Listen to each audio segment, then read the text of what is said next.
সার্জিস আলমের উপস্থিতি ঘিরে মারামারি, ১৩ সেলাই লেগেছে। নর্থ সাউথের এক ছাত্রের ৭২ ঘন্টার মধ্যে ব্যবস্থা নেয়ার দাবি। দর্শক, বসুন্ধরা আবাসিক এলাকায় সার্জিস আলম গত রাতের আগের রাতে তিনি গিয়েছিলেন। তিনি কয়েকটি বিশ্ববিদ্যালয়, সেখানে আছে ইন্ডিপেন্ডেন্ট, নর্থ সাউথ, সেখানে কথাবার্তা বলেছেন, মত বিনিময় করেছেন। তারপরে এক পর্যায়ে একদল ছাত্র তাকে ঘিরে বিক্ষোভ করে।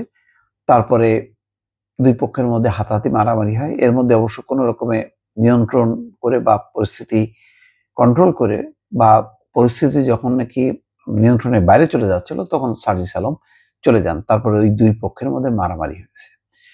পরে সার্জিস আলম ওই ঘটনার জন্য ছাত্র দলের এক নেতাকে দায়ী করেন।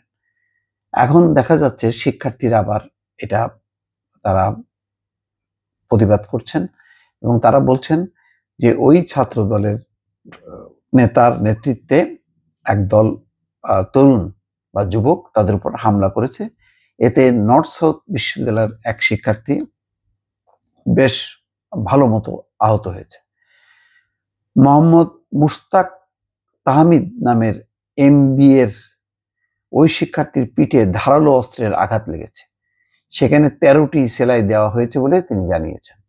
আহত মুশতাক তাহমিদ গতকালকে বৃহস্পতিবার দুপুরে বসুন্ধরা আবাসিক এলাকার নর্থ সাউথ বিশ্ববিদ্যালয়ের ৮ নম্বর ফটকে সাংবাদিকদের সঙ্গে কথা বলেন।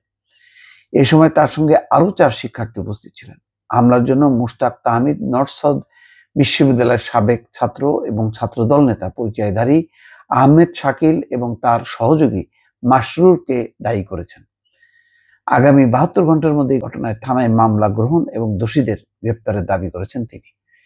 গতকাল রাতের ঘটনার বিষয়ে মুশতাক তাহমিদ জানান, জাতীয় নাগরিক পার্টির মুখ্য সমন্বয়ক উত্তরাঞ্চলের দায়িত্বপ্রাপ্ত সার্জিস আলম বুধবার রাত ৮টার দিকে বসুন্ধরা আবাসিক এলাকার ঘাট পাড়ে যান। সেখানে অনেকের সঙ্গে কথা হয়।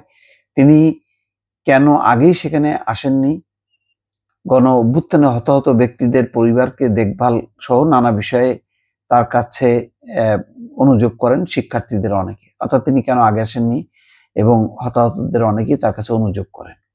এই আলাপচারিতার এক পর্যায়ে রাত 10টার পর সার্জিস আলম নর্থ সাউথ বিশ্ববিদ্যালয়ের 8 নম্বর ফটকের সামনে যান। কিছুক্ষণ পর সেখানে ছাত্র দলের পরিচয় দিয়ে 35-40 জনের মতো ছেলে সার্জিস আলমের উপস্থিতির প্রতিবাদ জানিয়ে নানা স্লোগান দেন। ঢাকা বিশ্ববিদ্যালয়ের 2 গালে জুতো মারো, তালে তালে সহ বিভিন্ন উস্কানিমূলক স্লোগান দেন। অর্থাৎ ওই বেসরকারি বিশ্ববিদ্যালয়ের ছাত্ররা বঞ্চিত হয়েছে এই নতুন যে ছাত্রদের সংগঠন করার ক্ষেত্রে, সেই ক্ষোভ বিক্ষোভটা সার্জিস আলমের সামনে তারা উপস্থাপন করে। এক পর্যায়ে ওই প্রতিবাদকারীদের সঙ্গে সার্জিস আলম এবং তার সঙ্গে থাকা শিক্ষার্থীদের বাকবিতণ্ডা হয় জানিয়ে মুশতাক তাহমিদ বলেন, তারা সার্জিস আলমের উপর আক্রমণ করতে গেলে তিনি থামানোর জন্য এগিয়ে যান। তখন তার উপর হামলা হয়। এ সময় আহমেদ শাকিল আমাকে ধারালো অস্ত্র দিয়ে আঘাত করেন এবং মাসরুর মাথায় কামড় দেন বলে জানান তাহমিদ। হামলাকারীদের মধ্যে নর্থ সাউথ বিশ্ববিদ্যালয়ের ছাত্র দলের কেউ ছিলেন না জানিয়ে মুশতাক তাহমিদ বলেন, আহমেদ শাকিল ও মাসরুর রাজনৈতিক দলের হলেও তাদের আমি কোনো রাজনৈতিক দলের নেতা মনে করি না। আমি মনে করি তারা সন্ত্রাসী।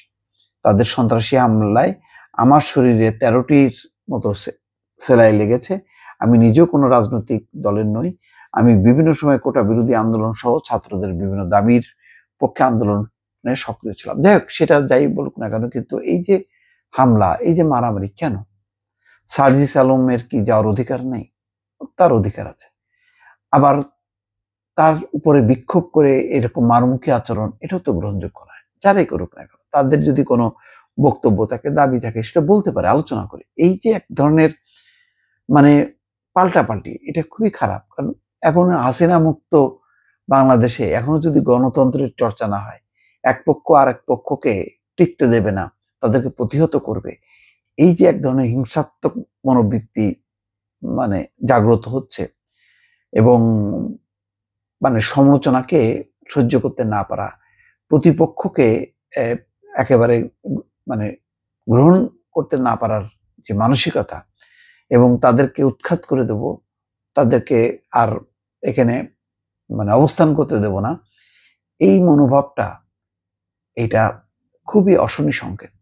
ভবিষ্যতে এই ধরনের রাজনৈতিক তিক্ততা যদি বাড়তে থাকে তাহলে তো সহাবস্থানে থেকে গণতন্ত্রের চর্চা প্রায় অসম্ভব হয়ে যাবে। দর্শক ভালো থাকবেন, আল্লাহ হাফেজ।